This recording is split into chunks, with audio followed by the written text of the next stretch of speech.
Ada asar dari ahli hikmah dalam kitab Nasaihul Ibad karya Imam Nawawi Al-Bandani. Ar-raja'u minallahi ta'ala ghina la yadurruhu faqra wal ya'su anhu faqrun la yanfa'u mahu ghina. Adanya harapan kepada Allah itu merupakan kekayaan yang tidak tergoyahkan oleh kefakiran. Tapi putus asa dari kemurahan Allah itulah merupakan kefakiran yang tidak pernah dapat tertutupi oleh kekayaan. Jadi sebenarnya siapakah yang fakir dan siapakah yang kaya? Siapakah yang merasa miskin, susah, sempit, dan terancam, padahal ia di dalam setiap sesi kehidupannya melibatkan dan mengingat Allah, dan Allah adalah sebaik-baik tempat tawakal. Lalu, apakah seseorang juga merasa kaya, senang, lapang, digdaya, jika sebenarnya di dalam setiap rasa lapangnya, senangnya, kayanya, dan digdayanya, ia sama sekali tak ingat Allah? Padahal tanpa mengingat Allah, hidup kita akan benar-benar merasa sempit. وَمَنْ أَعْرَضَ عَنْ ذِكْرِي فَإِنَّ لَهُ مَعِيشَةً ضَنْكَ وَنَحْشُرُهُمْ يَوْمَ الْقِيَامَةِ أَعْمَى.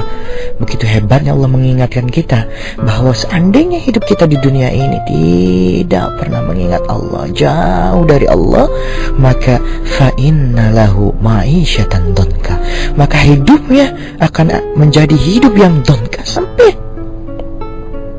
Maka sebenarnya, sejatinya, orang fakir adalah orang yang tidak memiliki sandaran pada Allah dalam setiap sesi hidupnya, khususnya ketika sempit. Lihatlah di surat 22 ayat 11. Tapi sejatinya orang kaya adalah orang yang dalam setiap sesinya bertaburan hikmah. Ajaban li amril mu'min. Sungguh ajaib kehidupan orang-orang beriman. Begitu kata Rasulullah SAW. Ketika sempit ia bersabar, ketika lapang ia bersyukur. Dan sekali lagi, itulah keajaiban orang-orang beriman.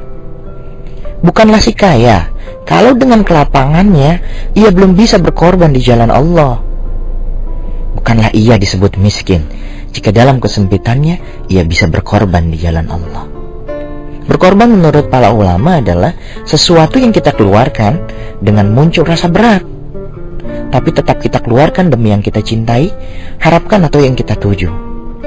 Kita sedekah uang 5.000, di dalam hati tidak merasa berat, belum berkorban. 50.000 masih ada setengah-setengah berat, setengah ringan, belum berkorban. Tapi ketika kita mengeluarkan uang hampir sebagian besar dalam dompet dan di dalam hati merasa berat, maka itulah hakikat berkorban. Bagi orang berlimpah harta, waktu dan jiwa adalah bentuk pengorbanan.